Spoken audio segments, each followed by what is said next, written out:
Good morning, dear colleagues. Can I ask you to take your seats?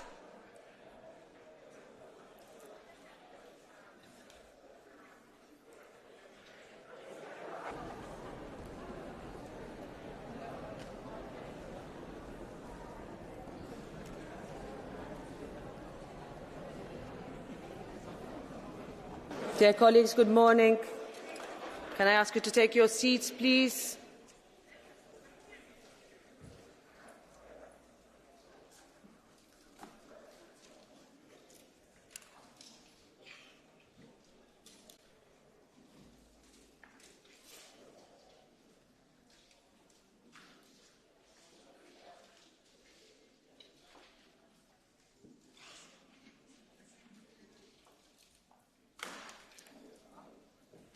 Once again, good morning to all of you, dear colleagues.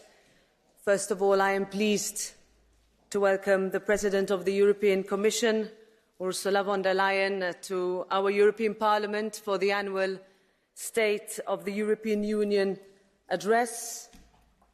It is also very much a special honour to have Olena Zelenska with us on this important day.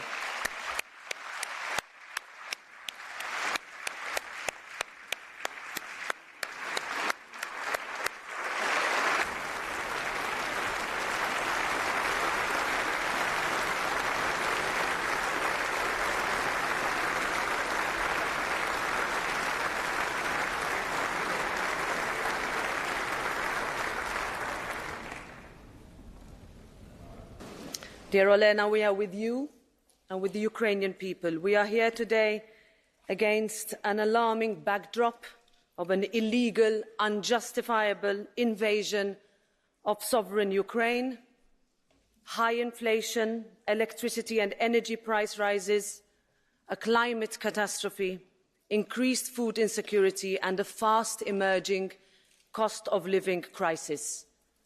I think our message today will be that Europe will respond.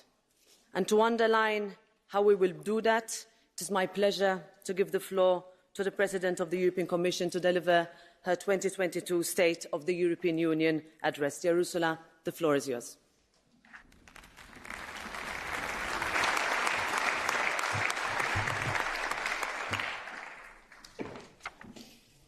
Thank you, Madam President, honourable members, my fellow Europeans. Never before has this Parliament debated the state of our Union with war raging on European soil. And we all remember that fateful morning in late February. Europeans from across our Union woke up dismayed by what they saw, shaken by the resurgent and ruthless face of evil, haunted by the sounds of sirens and the sheer brutality of war. But from that very moment on, a whole continent has risen in solidarity. At the border crossings where refugees found shelter, in our streets filled with Ukrainian flags, in the classrooms where Ukrainian children made new friends. From that very moment, Europeans neither hid nor hesitated. They found the courage to do the right thing. And from that very moment, our Union as a whole has risen to the occasion. 15 years ago, during the financial crisis, it took us years to find lasting solutions. A decade later, when the global pandemic hit, it took us only weeks. But this year, as soon as Russian troops crossed the border into Ukraine, our response was united, determined, and immediate. And I think we can be proud of that.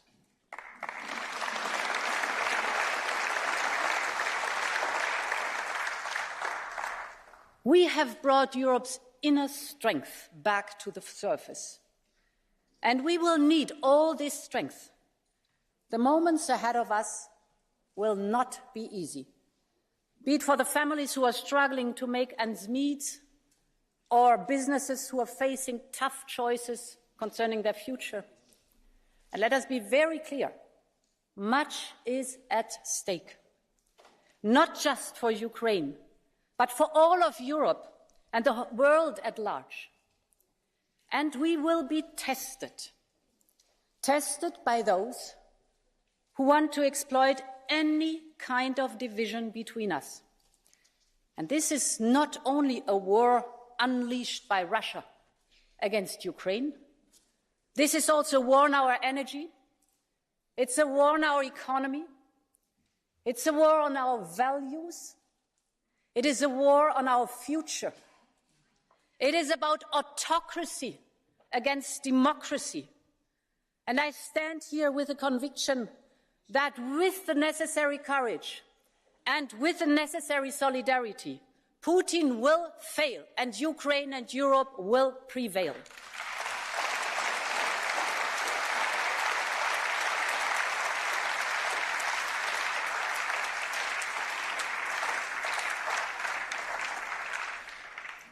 Today, courage has a name, and that name is Ukraine. Courage has a face, and that face is the face of Ukrainian men and women who are standing up to the Russian aggression. I remember a moment in the early weeks of the invasion when the First Lady of Ukraine, Olena Zelenska, gathered the parents of Ukrainian children killed by the invader. Hundreds of families for whom the war will never end and for whom life will never go back to what it was before. We saw the First Lady leading a silent crowd of heartbroken mothers and fathers and hang small bells in the trees, one for every fallen child. And now these bells will ring forever in the wind. And forever, the innocent victims of this war will live in our memories. And yes, she's here with us today. My dear Olena Zelenska, it took immense courage to resist Putin's cruelty. But you found the courage, and a nation of heroes has risen. Today in Ukraine stands strong because an entire country has fought, street by street and house by house. And we are seeing in the last days the bravery of the Ukrainians is paying off. Ukraine stands strong because people like your husband, President Zelensky, have stayed in Kyiv to lead the resistance, together with you and your children. You have given courage to a whole nation.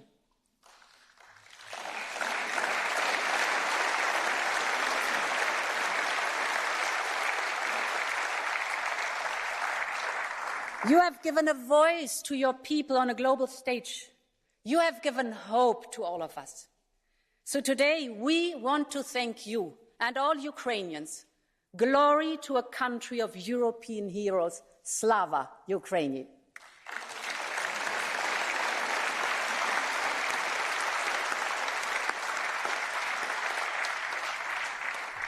Europe's solidarity with Ukraine will remain unshakable.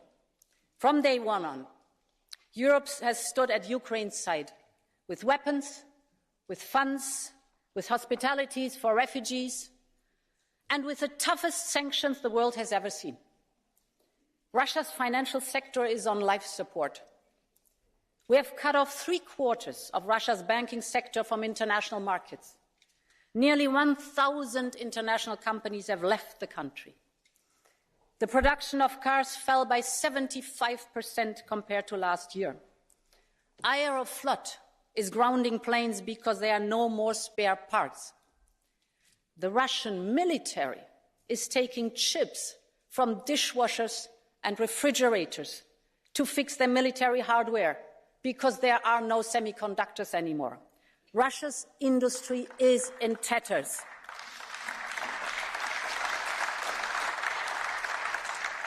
And it is the Kremlin that has put Russia's economy on the path of oblivion.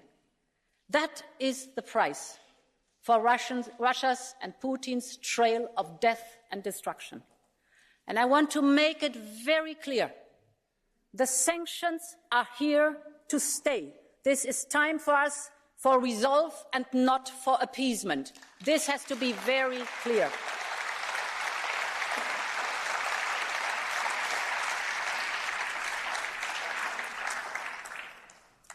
The same is true for our financial support for Ukraine.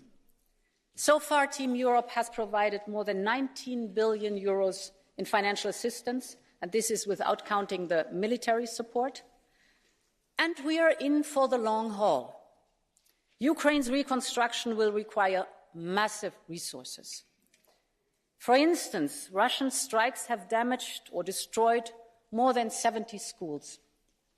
500,000 Ukrainian children have started their school year in the European Union, but many other Ukrainian children simply do not have a classroom to go to. And you told me yesterday, dear Olena, that every day when the parents are sending the children to school, they don't only give them the school bag, but also an emergency bag with water, with food, with Band-Aids, medical supply, with socks, and an underwear to change. And just imagine you send in the morning your child to school, handbag to school, and you do not know whether you're going to be reunited in the afternoon after school. So, my dear Olena, I am announcing that we will work with you to support the rehabilitation of damaged Ukrainian schools. We will provide what you need. This is 100 million euros because the future of Ukraine begins in the schools and with the children.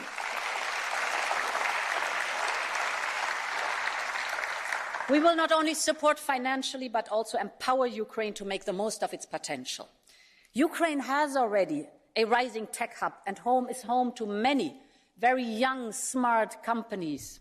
So I want us to mobilize the full power of our single market to help accelerate growth and create opportunities. Please remember, in March we connected successfully Ukraine to our electricity grid. It was planned for 2024. We did it in 2 weeks only. And today, Ukraine is exporting electricity to the European Union. So I want to significantly expand this mutual beneficial trade. We have already suspended import duties on Ukrainian exports to Ukraine. We will bring Ukraine into our European free roaming area. It's really time to do that now. Our solidarity lines are a big success, and building on all of that, the Commission will work with Ukraine to go a step further and to ensure a seamless access to the single market of the European Union. Our single market is one of Europe's greatest success stories. We know the power that lies in the single market. So now it is time to make it a success story for our Ukrainian friends too. And this is why today I'm going to Kyiv to discuss all this with President Zelensky and to show him what the single market is as a potential for Ukraine's future too.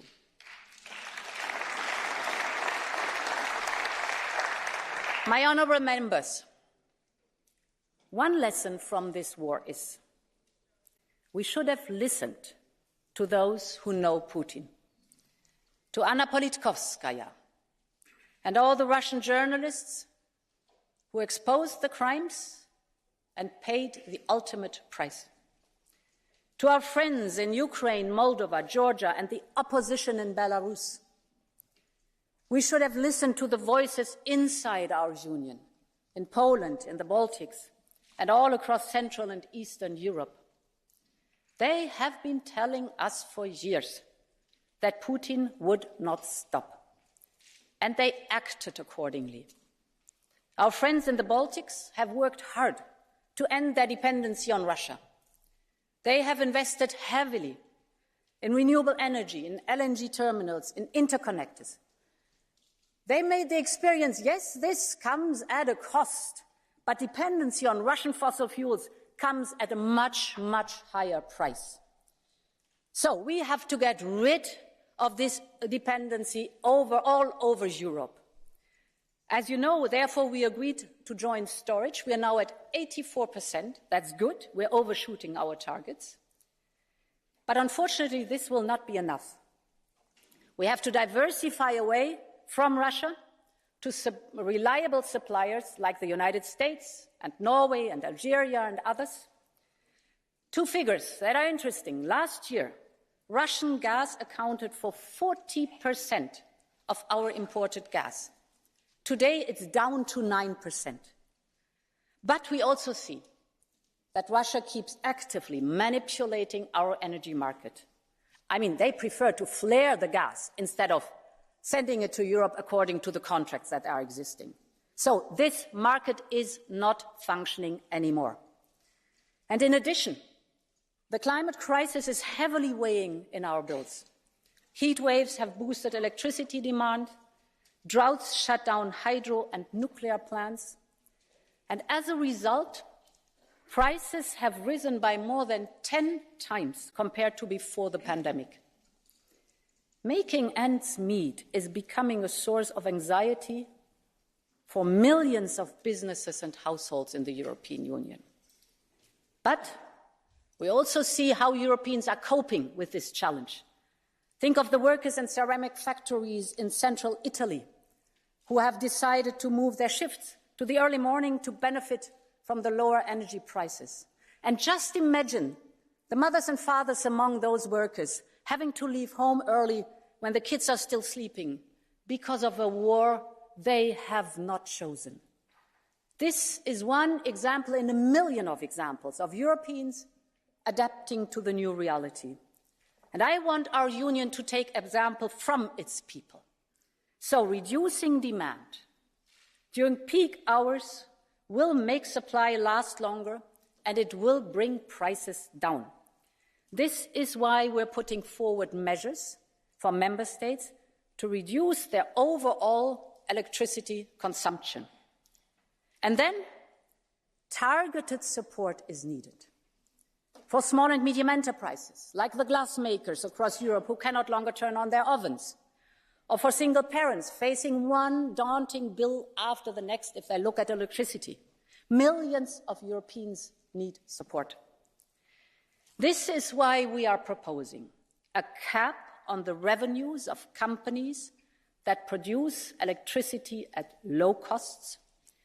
These companies are making revenues they never accounted for, they never even dreamt of.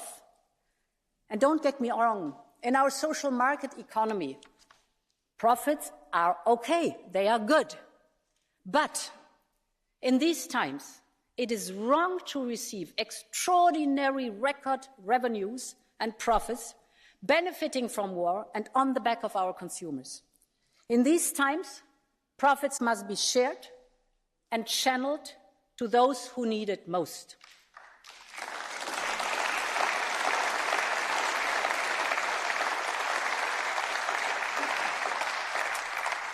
And therefore, our proposal also includes the fossil fuel electricity producers who have to give a crisis contribution.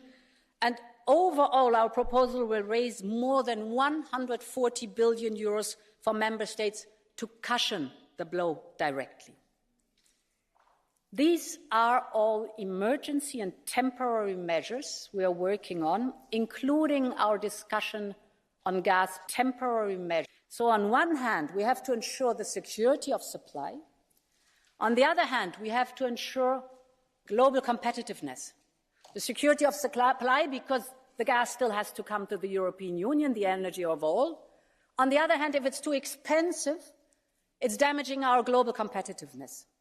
So we will develop with the member states a set of measures to take into account the specific nature of our relationship with suppliers, ranging from unreliable suppliers such as Russia to reliable friends such as our Norwegian friends, for example.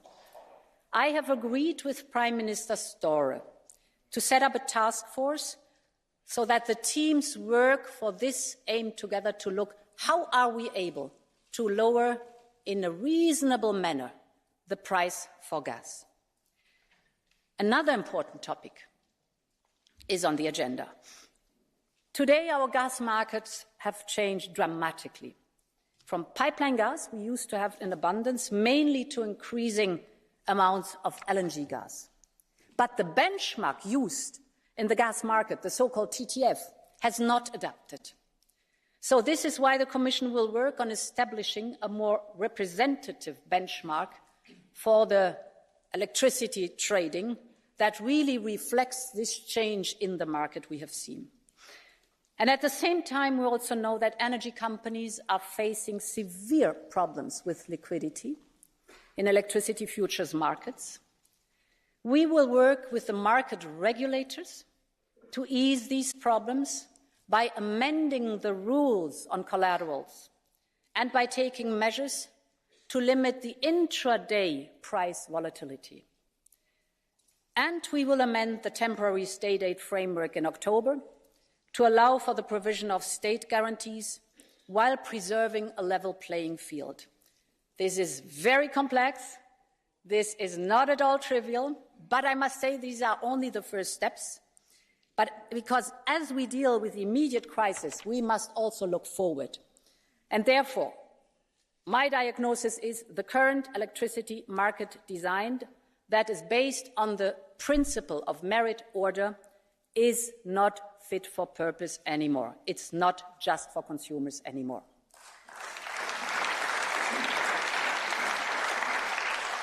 Consumers should reap the benefits of low-cost renewables.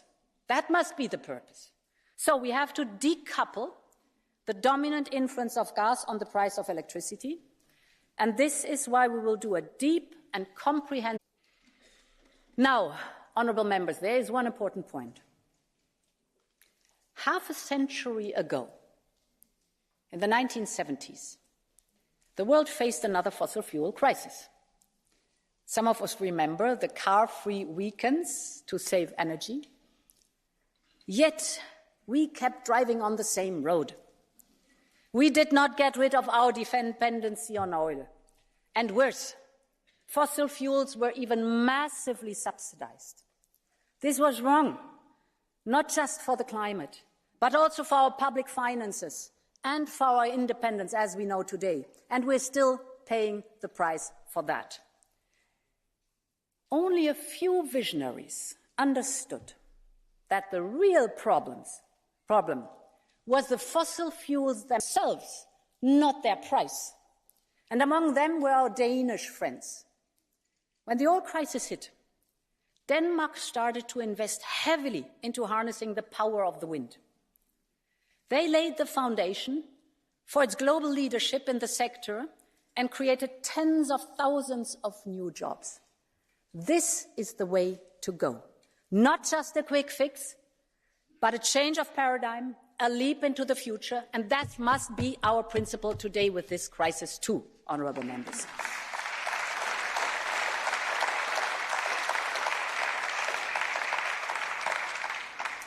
Mesdames et Messieurs les députés, la bonne nouvelle est que cette transformation nécessaire a commencé.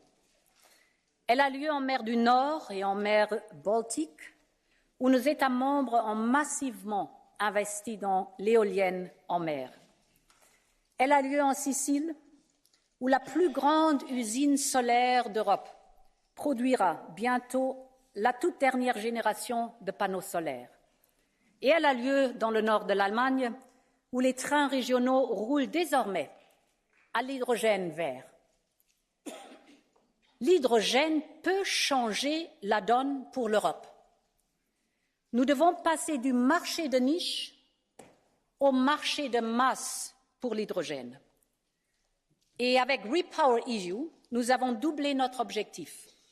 Nous voulons produire 10 millions de tonnes d'hydrogène renouvelable d'ici 2030. Pour y parvenir, nous devons créer un animateur de marché pour l'hydrogène afin de combler le déficit d'investissement et de mettre en relation l'offre et la demande future. C'est pourquoi je peux annoncer aujourd'hui que nous allons créer une nouvelle Banque européenne de l'hydrogène. Elle aidera à garantir l'achat d'hydrogène notamment en utilisant les ressources du Fonds pour l'innovation. Elle pourra investir 3 milliards d'euros pour aider à construire le futur marché de l'hydrogène, et c'est ainsi que nous allons bâtir l'économie du futur. C'est cela notre pacte vert pour l'Europe.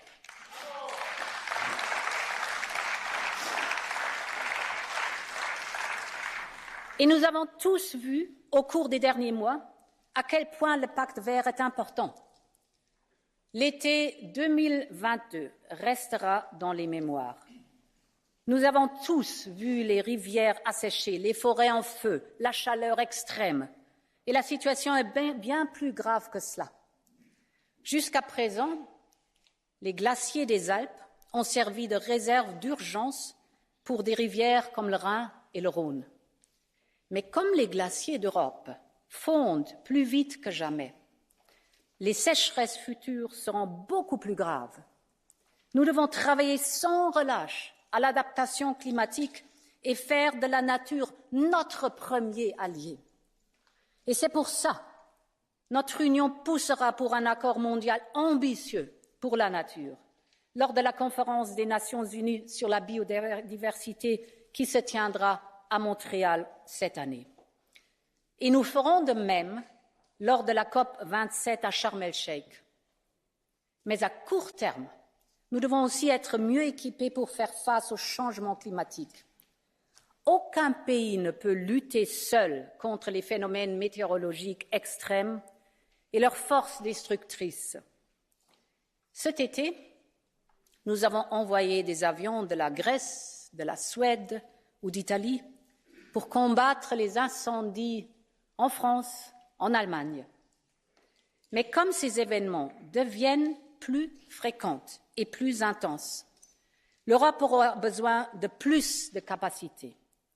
Et c'est pourquoi aujourd'hui j'annonce que nous allons doubler notre capacité de lutte contre les incendies au cours de l'année prochaine.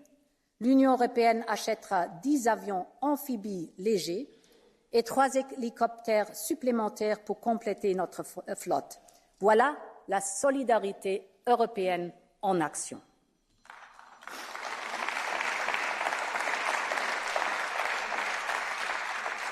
Honourable members, the last years have shown how much Europe can achieve when it is united. After an unprecedented pandemic, our economic output overtook pre-crisis level in record time. We went from having no vaccines to securing over 4 billion of these life-saving vaccines for Europeans and for the whole world. And in record time, we came up with SURE so that people could stay in their jobs even if their companies had run out of work. We were in the deepest recession since World War II, and we achieved the fastest recovery since the post-war boom. And all that was possible because we all rallied behind a common recovery plan. Next Generation EU has been a boost of confidence for our economy, and its journey has only just begun. So far, 100 billion euros have been disbursed to member states. This means 700 billion euros still haven't flown into our economy. Next Generation EU will guarantee a constant stream of investment to sustain jobs and growth. It means relief for our economy, but most importantly, it means renewal. It is financing new wind turbines and solar parks, high-speed train and energy-saving renovations. We conceived Next Generation EU almost 2 years ago, and yet it is still exactly what Europe needs today. So let's stick to the plan and bring the money to the ground. It has to be delivered because it's necessary now as investment. And, honourable members, the future of our children needs both. That we invest in sustainability, but also that we invest sustainably. We also have to acknowledge a new reality of higher public debt. We need fiscal rules that allow for strategic investment while safeguarding fiscal sustainability. Rules that are fit for the challenges of this decade. And therefore, in October, we will come forward with new ideas for our economic governance. Let me share a few basic principles with you. Member states should have more flexibility on their debt reduction path. But there should be more accountability on the delivery of what we have agreed on. There should be simpler rules that all can follow to open the space for strategic investments we needed and to give the financial markets the confidence they need. So let us chart once again a joint way forward with more freedom to invest, that's necessary, more scrutiny on the process, what has been agreed has to be done, more ownership by member states and better result for the citizens. So in short, let's rediscover the Maastricht spirit. Stability and growth can only go hand in hand.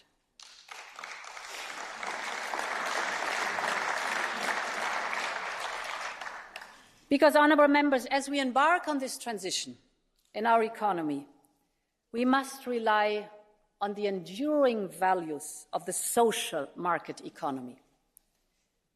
It's the beautiful, simple idea that Europe's greatest strength lies in each and every one of us. Our social market economy encourages everyone to excel, but it also takes care of the fragility as human beings. It covers the big risks of life, like poverty, sickness, age. It rewards performance and guarantees protection. It opens opportunities, but it also sets limits. And we need this today even more than ever. Because the strength of our social market economy will drive the green and the digital transition.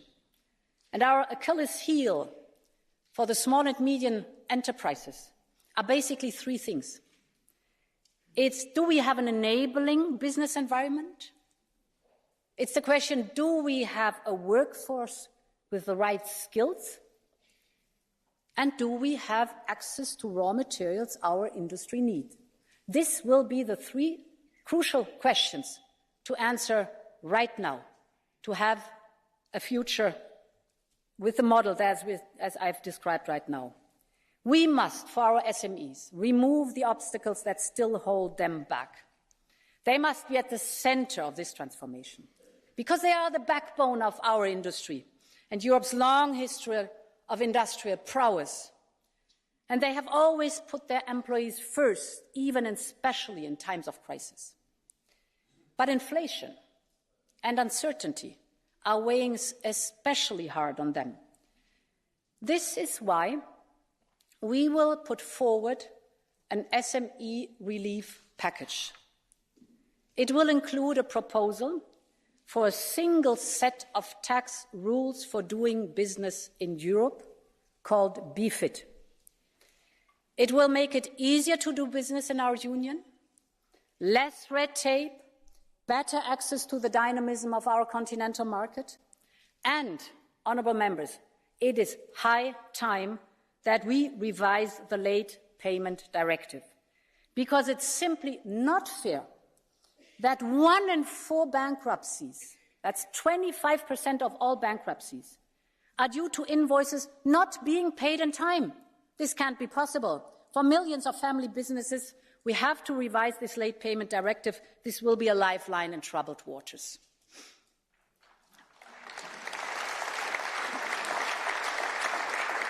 Meine sehr geehrten Damen und Herren Abgeordnete, das zweite Thema ist das große Thema Mangel an Personal. Und das ist eine große Herausforderung für Europa und Europas Unternehmen. Die Zahl der Arbeitslosen ist so niedrig wie nie, 6,0%, 6% Arbeitslosigkeit. Das ist gut. Aber gleichzeitig liegt die Zahl der offenen Stellen auf Rekordniveau.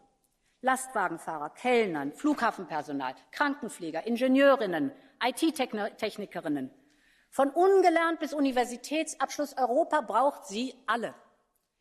Und wir müssen daher viel stärker in Aus- und Weiterbildung investieren.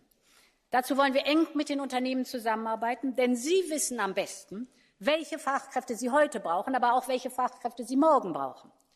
Und wir müssen diesen Bedarf viel besser in Einklang bringen mit den Zielen und den Wünschen der Arbeitssuchenden selbst für ihren Berufsweg. Wir haben dieses wunderbare große Instrument ESF.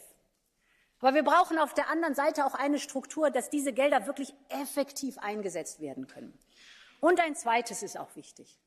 Wir müssen gezielter Fachkräfte aus dem Ausland anwerben, die hier Unternehmen und Europas Wachstum stärken. Und deshalb ist ein wichtiger Schritt, ihre Qualifikationen, die können was, diese Menschen, ihre Qualifikationen in Europa besser und schneller anzuerkennen. Das ist die Möglichkeit, Europa attraktiver zu machen für alle, die etwas können und die sich einbringen wollen. Und deshalb schlage ich vor, es ist ein Riesenthema, das kann man nicht hier abhandeln. Ich schlage vor, dass wir das Jahr 2023 zum Europäischen Jahr der Aus- und Weiterbildung machen. Lasst uns einen Schwerpunkt darauf setzen. Das ist jetzt der richtige Schritt.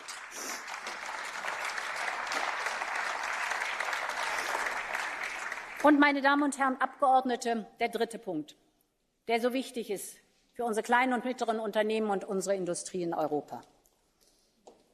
Ganz unabhängig davon, ob wir über maßgeschneiderte Chips für die virtuelle Realität sprechen, haben wir viel gemacht in diesem Parlament, oder über Speicherzellen für Solaranlagen, der Zugang zu Rohstoffen ist entscheidend für den Erfolg unserer Transformation der digitalen Wirtschaft.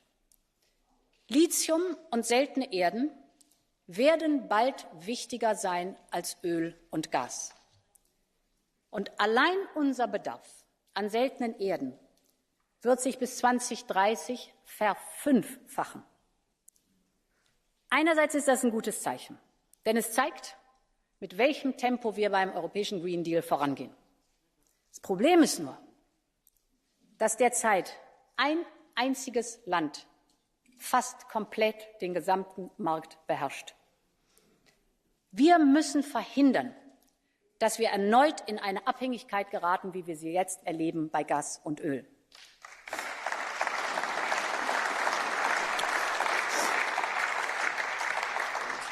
Dazu müssen viele Schritte getan werden. Aber an diesem Punkt kommt auch unsere Handelspolitik ins Spiel. Wir brauchen neue Partnerschaften. Denn geografisch gibt es diese Rohmaterialien nicht nur an einem Platz an der Erde. Das heißt, wir brauchen neue Partnerschaften, nicht nur um unsere Wirtschaft zu stärken, sondern vor allen Dingen auch um unsere Interessen und unsere Werte global voranzubringen. Und mit diesen gleichgesinnten Partnern können wir auch außerhalb unserer Grenzen Arbeitsstandards, Umweltstandards verwirklichen und sichern. Das heißt, wir brauchen neue Beziehungen zu neuen verlässlichen Partnern in Wachstumsregionen.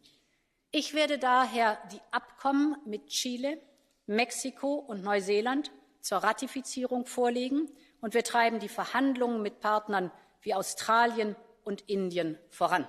Wir müssen aus den Fehlern der Vergangenheit lernen.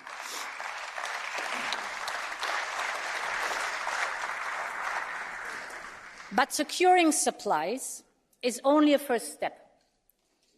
The processing of these metals is just as critical. And today, China controls the global processing industry.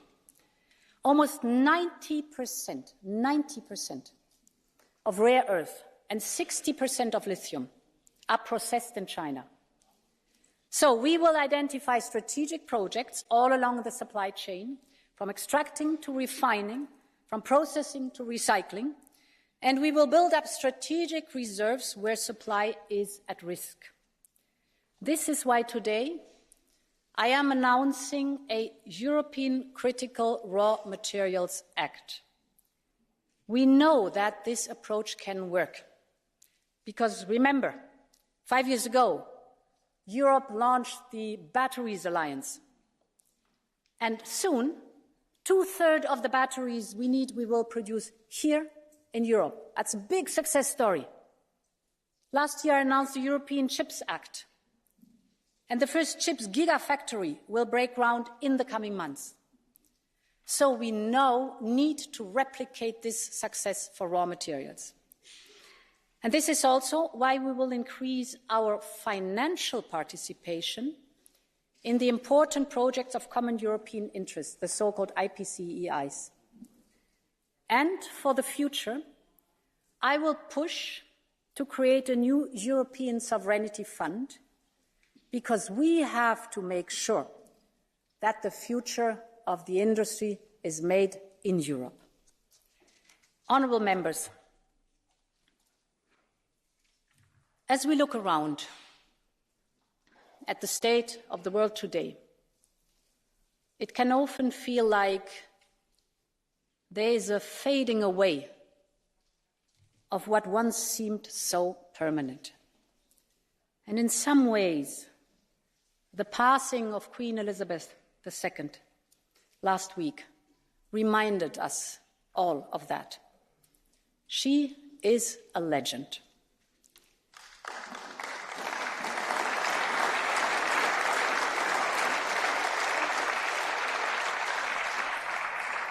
She was a constant throughout the turbulent and transforming events in the last 70 years, stoic and steadfast in her service, but more than anything, she always found the right words for every moment in time. From the call she made to war evacuees in 1940 to her historic address during the pandemic, she spoke not only to the heart of her nation, but to the soul of the whole world.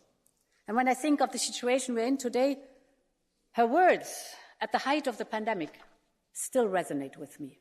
She said, "We will succeed, and that success will belong to every one of us." End of quote. She always reminded us that our future is built on new ideas and founded in our oldest values. Since the end of World War II, we have pursued the promise of democracy and of the rule of law. And the nations of the world have built together an international system promoting peace and security, justice and economic progress. Today, this is the very target of Russian missiles. What we saw in the streets of Bucha, in the scorched fields of grain, and now in the gates of Ukraine's largest nuclear plant, is not only a violation of international rules, it is the deliberate attempt to discard them once and for all. That we have to know. And this watershed moment in global politics calls for a rethink of our foreign policy agenda. This is the time to invest in the power of our democracies. This work begins with a core group of our like-minded partners, our friends in every single democratic nation on the globe. We see the world with the same eyes. We share the same values, and we should mobilize our collective power to shape global goods. We should strive to expand the core of these democracies. The most immediate way to do this is to deepen our ties and strengthen democracies on our continent. This starts with those that are already on the path to our union. We must be at their side by every step and every day, because the path towards strong democracies and the path towards our union are one and the same. And so I want to know the people of the Western Balkans, Ukraine, Moldova and Georgia, to know, and I think I speak in the name of this noble house, you are part of our family, you are the future of our union and in our union, and our union is not complete without you. This has to be the message.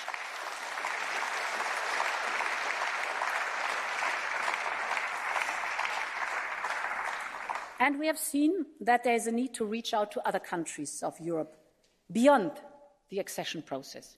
This is why I support the call for a European political community, and we will set out our ideas to the European Council. But our future also depends on our ability to engage beyond the core of our democratic partners. Countries near and far share an interest in working with near and far, such as climate change and digitalization. And this is the main idea behind Global Gateway, the investment plan I announced last year right at this place. It is already delivering on the ground. Together with our African partners, we're building 2 factories in Rwanda and Senegal to manufacture mRNA vaccines. So they will be made in Africa, for Africa, with world-class technology. And we are now replicating this approach across Latin America as a part of a larger engagement strategy that has to pick up now urgently. So we will team up with our friends in the United States and our friends in the G7 partners to make this happen. In this spirit, President Biden and I will convene a leaders' meeting to review and announce implementation projects for this investment. Honourable members, this is part of our work of strengthening our democracies. But we should not lose sight of the way foreign autocrats are targeting our own countries. Foreign entities are funding institutions and institutes that undermine our values. The disinformation is spreading from the internet into the halls of our universities. Earlier this year, the University of Amsterdam shut down an allegedly independent research center, which was actually funded by Chinese entities. And this center was publishing so-called research on human rights, dismissing the evidence of forced labor camps for Uyghurs as rumors. These lies are toxic for our democracies. And think about this. We introduced legislation to screen foreign direct investment in our companies for security reasons. That's correct, that's good that we did it. But if we do that for our economy, shouldn't we do the same for our values? We need to better shield ourselves from malign interference. And this is why we will present a Defense of Democracy Pact. It will bring forward covert foreign influence. It will shed the light on shady funding. We will not allow any autocracy's Trojan horses to attack our democracies from within. For more than 70 years, our continent has marched towards democracy. But the gains of our long journey are not assured. And many of us have taken democracy for granted for too long, especially those who, like me, who have never experienced what it means to live under the fist of an authoritarian regime. Today, we all see that we must fight for our democracies. Every single day, every single minute. We must protect them both from the external threats they face, but also from the vice that corrode them from within. It is my Commission's duty and the most noble role to protect the rule of law. So let me assure you, we will keep insisting on judicial independence. And we will make sure that we protect our budget through the conditionality mechanism.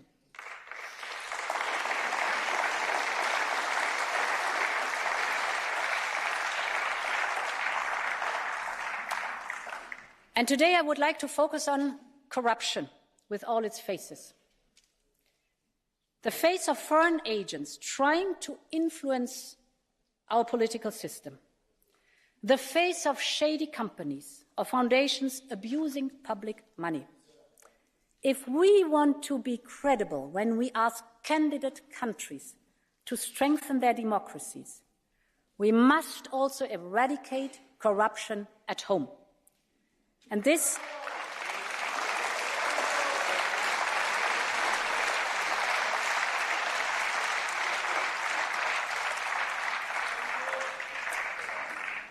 is why, in the coming year, the Commission will present measures to update our legislative framework for fighting corruption.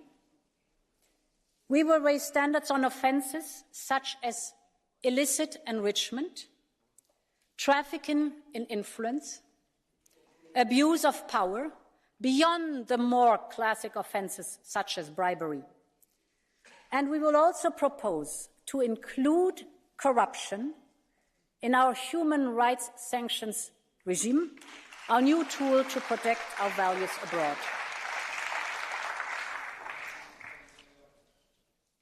Honourable members, our founders only meant to lay the first stone of this democracy. They always thought that future generations would complete their work, and that's true. We have to do that. It's an ongoing process. Democracy has not gone out of fashion, but it must update itself in order to keep improving people's lives. You will remember these words. These are the words of our friend David Sassoli, a great European. Democracy has not gone out of fashion, but it must update itself in order to keep improving people's lives. David Sassoli thought that Europe should always look for new horizons. And through the adversity of these times, we have started to see what our new horizon might be. A braver union, closer to its people in times of need, bolder in responding to historic challenges and the daily concerns of our Europeans, and to walk at their side when they deal with the big trials of life. This is why the Conference on the Future of Europe was so important. It was a sneak peek of a different kind of citizens' engagement, well beyond election day. And after Europe listened to its citizens' voice, we now need to deliver. The citizens' panels that were central to the conference will now become a regular feature of our democratic life. And in the letter of intent that I have sent to, I have outlined a number of proposals for the year ahead that stem from the Conference on the Future. They include, for example, a new initiative on mental health. We should take much better care of our friends and partners and beloved ones. And for many who are burdened with anxiety and who are lost, appropriate, accessible, that's so important, and affordable support can be life-saving.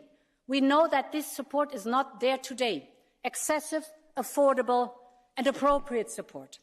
So we have to make sure, with proposals on mental health, that we really improve in this subject.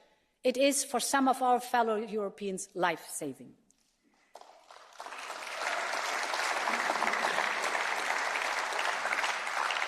Honourable members, democratic institutions must constantly gain and regain the citizens' trust. Just like Europeans did when millions of Ukrainians came knocking on their door. What we saw was and is Europe at its best, a union of determination and solidarity. But this determination and drive for solidarity is still missing in our migration debate. Our actions towards Ukrainian refugees must not be an exception.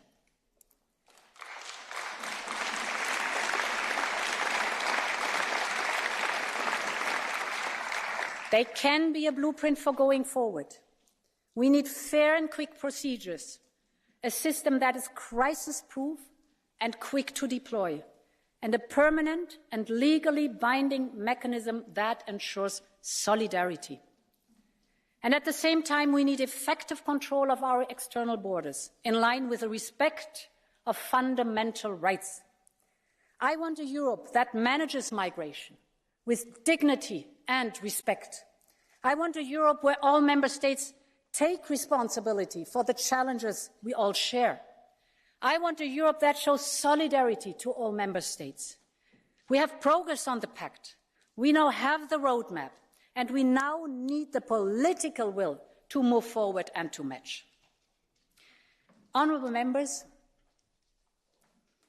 3 weeks ago, I had an incredible opportunity of joining 1,500 young people from all over Europe and all over the world that gathered in Tesi. They have very different views. They come from very different countries. They speak different languages. They have different backgrounds. And yet, there's something that connects them. They share a set of values and ideals. They believe in these values. They are determined to reach them. They are passionate about something that is larger than themselves. And this generation is a phenomenal generation. It's a generation of dreamers and makers. And in my last State of the Union, I told you that I would like Europe to look more like these young people. We should put their aspirations at the heart of everything we do. And the place for this is in our founding treaties. Every action that our union takes should be inspired by a very simple principle, that we should do no harm to our children's future, and that we should leave the world a better place for the next generation. And therefore, honourable members, I believe that it is time to enshrine solidarity between generations in our treaties. It is time to renew the European promise. And we also need to improve the way we do things and the way we decide things. Some might say it's not the right time. But if we are serious about preparing for the world of tomorrow, we must be able to act on the things that matter the most for people.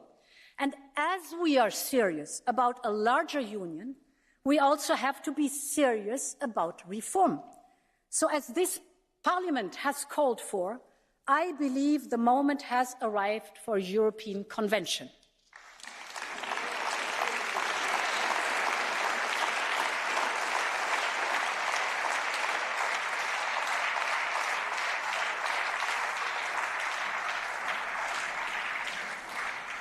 Honourable members, they say light shines brightest in the dark. And that was certainly true for the women and the children fleeing Russia's bombs. They fled a country at war, filled with sadness for what may lie ahead.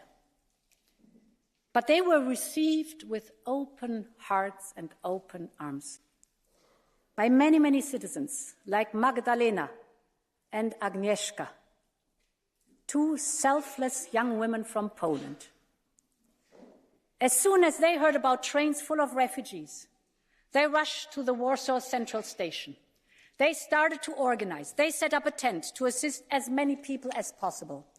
They reached out to supermarket chains for food and to local authorities to organize buses, to hospitality centers. In a matter of days, they gathered 3,000 volunteers to welcome refugees 24/7. Honourable members, Magdalena and Agnieszka are here with us today. Please stand up.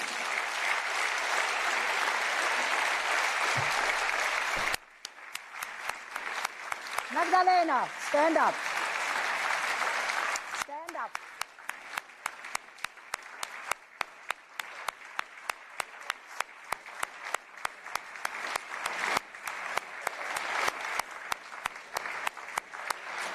Their story is about everything our union stands and strives for. It is a story of heart, character, and solidarity. They showed everyone what Europeans can achieve when we rally around a common cause. This is Europe's spirit, a union that stands strong together, a union that prevails together. Long live Europe. Thank you.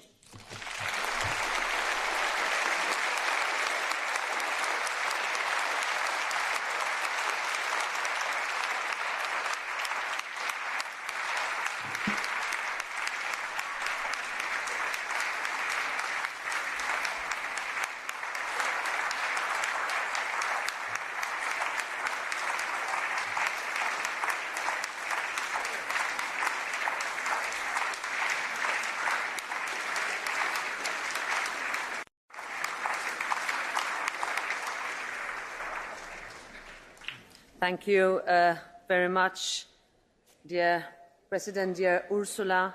I now move to the reactions by the political groups, starting with the leader of the EPP group, Manfred Weber. Madam President of the European Parliament, Madam President of the European Commission, Madam Zelensky, Czech Presidency, dear colleagues,